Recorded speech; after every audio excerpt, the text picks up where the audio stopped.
You might be wondering what this measuring tape's doing on the backdrop going all the way around the layout. So what I've been doing is kind of starting the groundwork for photo backdrops and getting an accurate measurement of each photo backdrop that I have to do.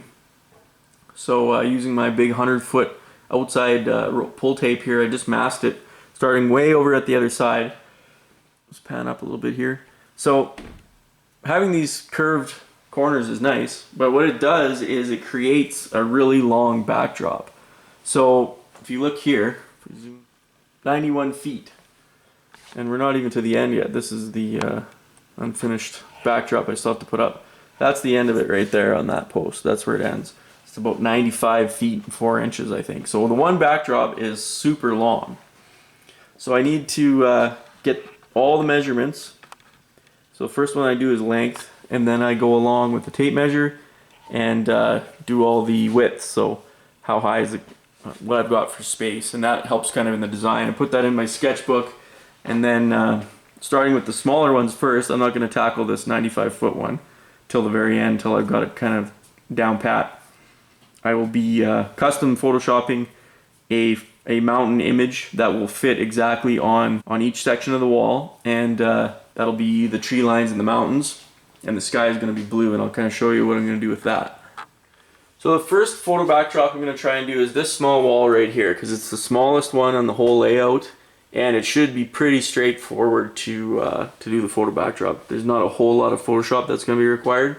But my DSLR, when I take pictures in just large format, not even RAW, the picture just about fills up that whole wall. It's like 7 by 6 or so.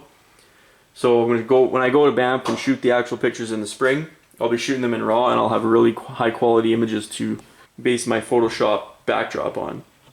And what I'm gonna go for on that wall is this image right here.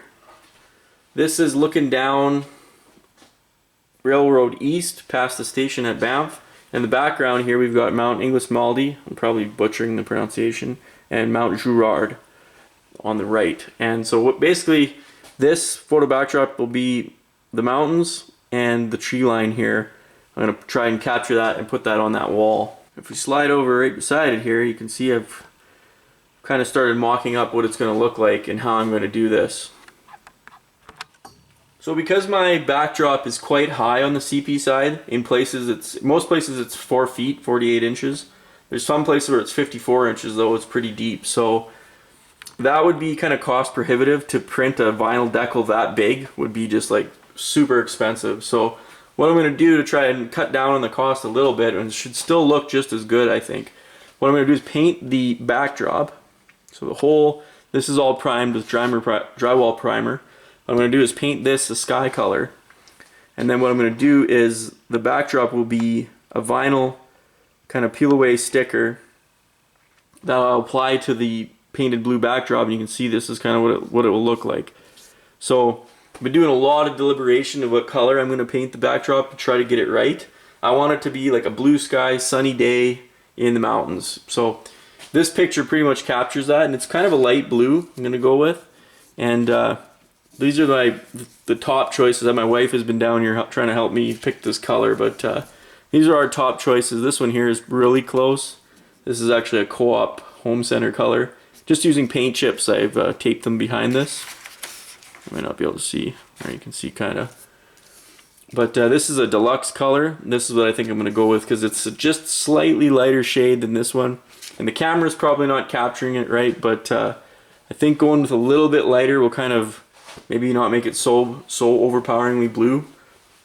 And then when I go and apply this mountain decal to it and the tree lines and everything, it should look really sharp. So you can see these are a couple that this is too gray. This kind of looks like overcast, and these are also some kind of reject colors over there. But we spent a lot of time trying to pick this color. I still haven't gone and got it mixed yet. You can see here. So I used the color dropper in Photoshop to pull that color off the image. I took a dropper kind of where it was the lightest, and then I made that color. So this is the HTML version, and you can there's lots of online apps that will print it off at different color codes, but this is the HTML color that I was kind of thought would be close.